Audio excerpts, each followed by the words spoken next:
Maharashtra state election commission ने Bombay high court के Nagpur bench के सामने एक हलफनामा दाखिल करके कहा कि रियासत के बलदियाती इंतखाबात में ईवीएम के साथ वीवीपैट के इस्तेमाल का कोई कानूनी इल्तिजाम नहीं है। एसईसी ने कहा कि वो वाज़ेह कानूनी दफात के बगैर वीवीपैट को लाजमी या लागू नहीं कर सकता क्योंकि यह कानूनी हुदूद की खिलाफ वर्जी होगी। यह हलफनामा कांग्रेस के लीडर प्रफुल्ल गड़ादवे की तरफ से दायर की गई एक अर्जी के जवाब में आया, जिसमें 2 दिसंबर से शुरू होने वाले इंतखाबात में वीवीपैट से चलने वाले ईवीएम का इस्तेमाल न करने के रियासती इलेक्शन कमीशन के फैसले को चैलेंज किया गया था।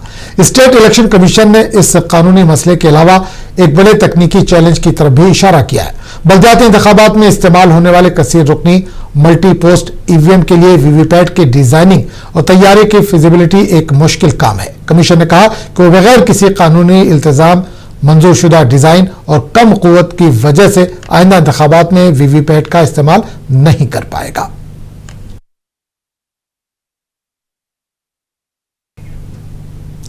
महाराष्ट्र में बरसर इख्तिदार महायुति की पार्टियां दाखिली तनाज़े का शिकार हो गई है। खासतौर से बीजेपी और शिवसेना के दरमियान कशीदगी बढ़ गई है। इस दरमियान महाराष्ट्र के नायब वज़ीर आला और शिवसेना लीडर एकनाथ शिंदे ने दिल्ली में मरकजी वज़ीर दाखिला अमित शाह से मुलाकात की। मीडिया रिपोर्ट्स के मुताबिक एकनाथ शिंदे और अमित शाह के दरमियान तकरीबन 50 मिनट तवील मुलाकात हुई। इस मुलाकात में महाराष्ट्र के सियासी हालात पर तबादला ख्याल हुआ। रिपोर्ट्स में बताया गया कि एकनाथ शिंदे ने महायुति के साथी पार्टियों के दरमियान खासतौर से मुकामी बलदियाती इंतखाबात से कबल खरीदो फरोख्त की सियासत के सबब पैदा कशीदगी की जानकारी दी। बताया जाता है कि एकनाथ शिंदे ने अमित शाह से कहा है कि जाती मफाद के लिए काम करने वाले लीडरान के खिलाफ कार्रवाई होनी चाहिए ताकि मनफी कदम पूरी तरह से रुक जाए।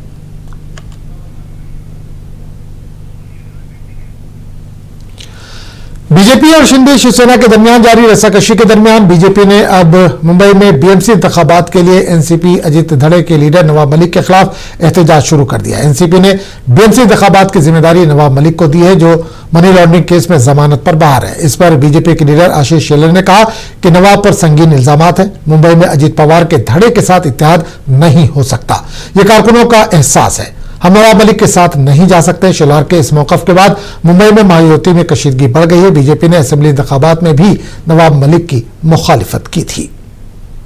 भूमिका पहिली तीच होती, आजही तीच आहे, उद्याही तीच राहील। विधानसभा निवडणुकांच्या वेळेला पण आम्ही ही भूमिका घेतली होती की नवाब मलिक हे आमचे समर्थनीय उमेदवार असू शकत नाहीत। हा विषय व्यक्तीपेक्षा त्यांच्यावर असलेल्या आरोपाचा आहे। हा विषय त्यांच्या पक्षाचं नेतृत्व नवाब मलिक यांच्याकडे असेल तर त्यांच्यावर असलेले आरोप हसीना पारकर आणि अशा सगळ्या आरोपांच्या संदर्भामध्ये भारतीय जनता पक्ष तडजोड करू शकत नाही। मुंबईमध्ये नवाब मलिक यांच्याकडे नेतृत्व असेल तर सर्वसामान्य कार्यकर्त्यांची आमची भूमिका आहे की या महायुतीमध्ये राष्ट्रवादी काँग्रेस अजितदादा पवार नवाब मलिक यांच्या नेतृत्वातली नसावी, असू नये, हीच आमची भूमिका है। हुकूमत पार्टी के मिलनेस के दरमियान इख्तलाफात की खबरों पर शिवसेना यूबीटी के सरबराह उद्धव ठाकरे ने एकनाथ शिंदे को तनकीद का निशाना बनाया। मुंबई में एक तकरीब से खिताब करते हुए उद्धव ठाकरे ने शिंदे पर तंज किया और कहा कि पहले सुनते थे कि अपोजिशन में इख्तलाफात है, लेकिन यहां तो हुक्मरान पार्टी के लोग ही आपस में लड़ रहे हैं। आमदार किंवा खासदार म्हटल्यानंतर कशा त्यांच्या त्या मुठी आवडल्या जातात किंवा नाड्या आवडल्या जातात हे आपण वृत्तपत्रातून वाचतोय। आता तर कहर म्हणजे त्यांच्यातच आपापली नसा आवडणं सुरू झालेले आहे। आजच पेपर मध्ये पाहिलं असेल तुम्ही, एक कोणतरी गेले बाबा मला मारलं म्हणून दिल्लीला। ही लाचारी जी आहे ना, ही लाचारी का, तर तेच चांगलं जर काही चांगलं शिक्षक मिळालं असतं त्या वयामध्ये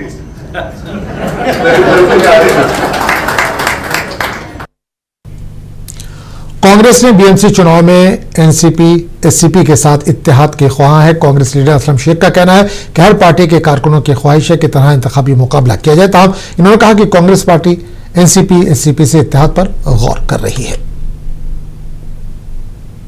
देखिए, महाविकास आघाड़ी जो है वो अपनी जगह पे है और रहेगी, लेकिन ये स्थानिक स्वराज के जो चुनाव है, ग्राम पंचायत, नगर पंचायत, महानगर पालिका के, इसमें ज्यादातर चाहे वो शिवसेना के लोग हों चाहे हमारे लोग हों, सारे लोगों ने यही कहा है कि ये खुद की ताकत पर लड़ना चाहिए ताकि कार्यकर्ता को पार्टी बढ़ाने का मौका मिले।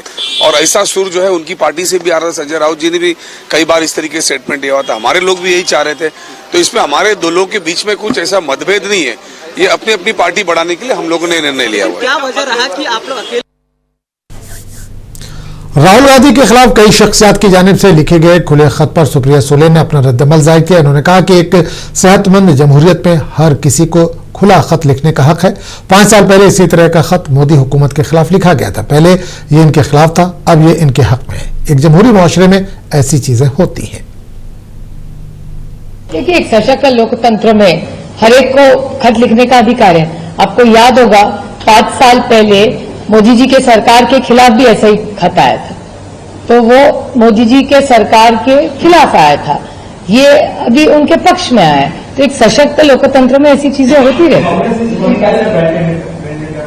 है। ठीक है, ये सब चलती रहती है। देखिए, मैंने कल भी आपको कहा था, हमें जैसे बोलने की ताकत है तो सुनने की भी ताकत हम सबने रखनी चाहिए। तो दोनों से एक सशक्त लोकतंत्र में थोड़ा तो ये सब होना चाहिए। आरोप किए हैं वोट चोरी के मामले में, वो तो आप ही ने जाके कंफर्म किए, हमने तो आपको नहीं लेके गए।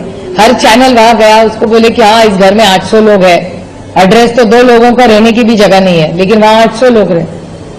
तो वोट चोरी का तो इतना आपने भी पूरा चेक किया है ना, तो दाल में कुछ तो काला है, लेकिन क्या एग्जैक्टली है, कैसे आगे कैसे जाना है। और मेरे ख्याल से मैंने खुद भोगा है इलेक्शन कमीशन में, मैं जितने बार गई हूं शायद कोई नहीं गया होगा। जिस तरह से केस चली, अभी भी हमारी केस सुप्रीम कोर्ट में चल रही है। तो अन्याय तो शिवसेना पे भी हुआ, राष्ट्रवादी कांग्रेस पे भी हुआ, हमारे तो हर डॉक्यूमेंट्स है उनके पास, लेकिन न्याय नहीं मिला। इससे तो हमें कोर्ट जाना पड़ेगा। ये बहुत दुख की बात है, क्योंकि मैं हमेशा समझी हूं कि हर इंस्टीट्यूशन, बड़े वो आरबीआई हो, इलेक्शन कमीशन हो या सीएजी का ऑडिटर्स हो, जो भी हो वो पारदर्शिता से। महाराष्ट्र के वजीर आला देवेंद्र फडणवीस, नायब वजीर आला अजीत पवार और एकनाथ शिंदे ने पटना में नीतीश कुमार के हलफ बर्दारी तकरीब में शिरकत की। इस मौके पर देवेंद्र फडणवीस ने कहा कि बिहार में नीतीश कुमार के काम को लोगों का आशीर्वाद मिला है।